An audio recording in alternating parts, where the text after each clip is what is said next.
안녕하십니까. 오늘 아침에는 예언의 시대소망 639페이지에서 641페이지까지를 읽어드리겠습니다. 하나님께서 부자들에게 당신의 고통받는 자녀들을 구제하고 위로하도록 재물을 주셨으나 너무도 흔히 그들은 다른 사람들의 어려움에 대하여 무관심하다. 그들은 자기 자신들이 가난한 형제들보다 높다고 생각한다. 그들 자신을 가난한 사람의 처지로 바꿔 생각지 않는다.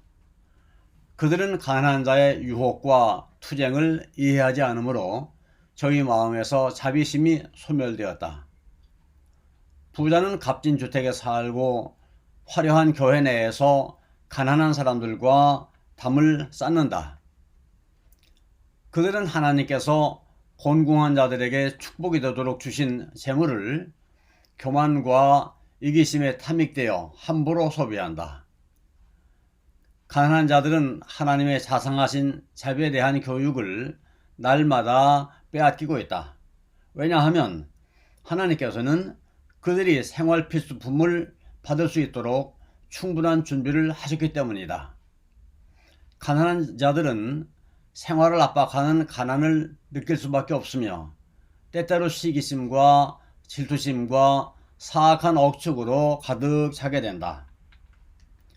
스스로 곤궁의 압력을 참고 견뎌본 적이 없는 자들은 너무도 흔히 가난한 자를 경멸하는 태도로 대하며 그들이 거지처럼 보인다고 느낀다. 그러나 그리스도께서는 이 모든 사실을 바라보시면서 배고프고 목말랐던 자는 나였다고 말씀하신다. 나그네였던 이는 바로 나였다. 병든 자는 나였으며 옥에 갇힌 자도 나였다. 그대가 풍족하게 차린 그대의 식탁에서 즐기고 있을 때에 나는 오두막집에서나 혹은 행인이 없는 거리에서 굶주리고 있었다. 그대가 호화스러운 집에서 편히 쉬고 있을 때에 나는 머리 둘 곳이 없었다. 그가 옷장을 값진 의복으로 꽉 채우고 있을 때에 나는 헐벗고 있었다. 그대가 향락을 추구할 때에 나는 옥에서 신음하고 있었다. 그대가 굶주린 가난한 사람들에게 인색하게 빵 조각을 나누어 주었을 때, 그들 하여금 몸에 스며드는 냉기를 피하도록 보잘것없는 의복을 주었을 때, 그대는 영광의 주님께 드리고 있었다는 사실을 기억했는가? 그대의 온 생애 동안 나는 이 고통당하는 사람 가운데서 그대와 가까이 있었으나 그대는 나를 찾지 않았다. 그대는 나와 친근하게 교제하지 않았다. 나는 그대를 알지 못한다. 그리스도께서 생애하시던 장소들을 방문하는 것, 즉 그분이 밟으신 곳을 걸어보고 그분이 가르치기를 좋아하시던 호숫가를 바라보고 그분의 눈이 때때로 머무르던 들과 골짜기를 바라보는 것은 큰 특권이 될 것이라고 생각하는 사람들이 많다. 그러나 우리가 예수님의 발자취를 따라가기 위하여 나사렛이나 가버나움이나 베다니에 갈 필요는 없다. 우리는 병상 곁에서나 빈곤한 오두막집에서나 사람이 많이 모인 대도시의 뒷골목 길에서나 인간의 마음에 위안이 필요한 곳에서는 어디서든지 예수님의 발자취를 찾을 수 있다. 지상에 계실 때 예수께서 행하신 것처럼 행함으로 우리는 그분의 발걸음을 따라 행할 수 있다. 모든 사람이 다 할 일을 찾을 수 있다. 가난한 사람은 항상 너희와 함께 있거니와 라고 예수께서는 말씀하셨다. 따라서 아무라도 저희가 예수님을 위하여 일할 장소가 없다고 생각할 필요는 없다. 무지와 죄악의 사슬에 매여 멸망받을 수밖에 없는 천천만만의 영혼들은 그들에 대한 그리스도의 사랑을 듣기조차 못하고 있다. 만일 우리의 입장이 그들의 입장과 뒤바뀐다면 우리는 그들에게 우리를 위하여 무엇을 해달라고 요청할 것인가? 우리의 힘이 미치는 한 그들을 위해서 해야 할 가장 엄숙한 의무가 우리에게 지워져 있다. 심판의 때에 우리들을 서게 하든지 혹은 넘어지게 할 그리스도의 생애의 법칙은 그러므로 무엇이든지 남에게 대접을 받고자 하는 대로 너희도 남을 대답하라 이다. 구주께서는 슬퍼하며 시험당하는 영혼들을 돌아볼 수 있는 교회를 세우기 위하여 당신의 귀중한 생명을 주셨다.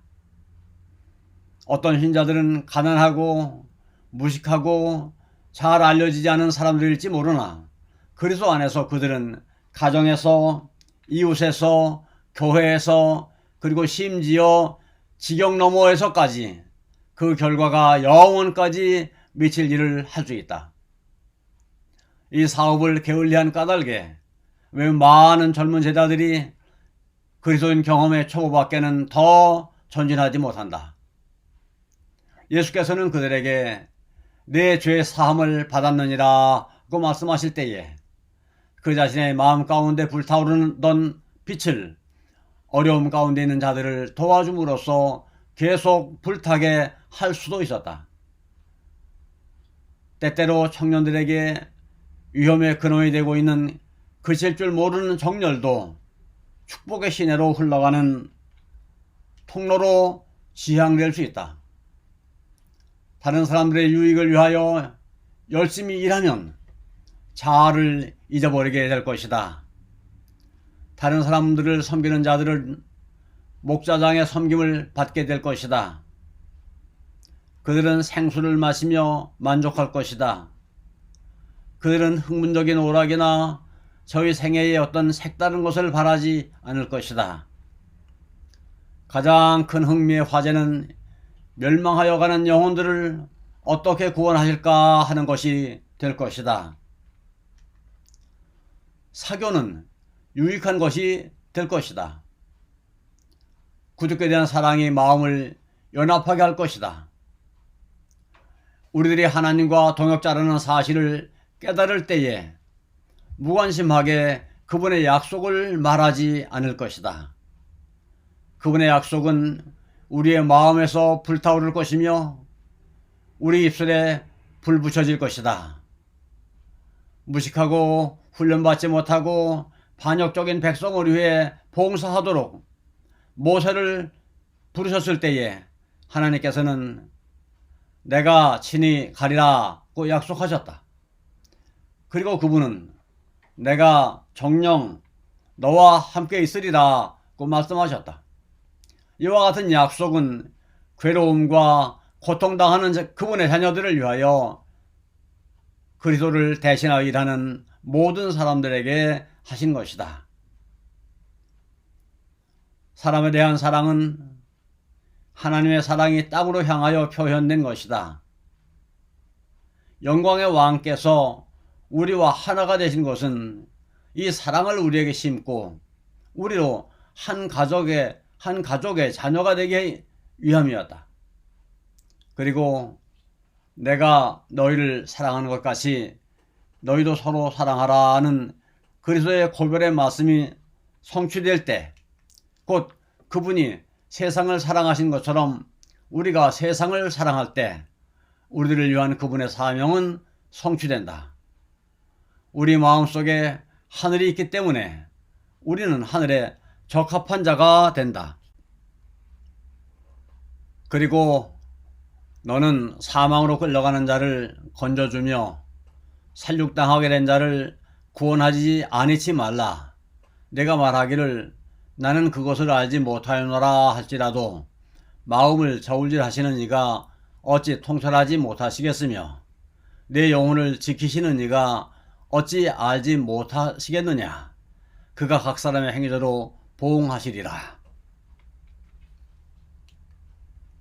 전 세계의 재판장께서는 최후의 심판의 날에 그리스도를 위하여 일하지 않은 자들, 자신만을 생각하고 자신만을 돌본 자들을 악을 행한 자들과 같은 곳에 두실 것이다.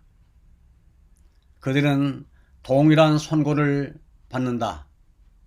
모든 영혼에게 책임이 부여되었다. 목자장께서는 모든 사람들에게 네가 받았던 때, 내 아름다운 양 떼는 어디 있느냐 하고 힐문하실 것이다. 주께서 너를 범할 때에 네가 무슨 말을 하겠느냐. 감사합니다. 오늘 아침에는 여기까지 읽어드렸습니다.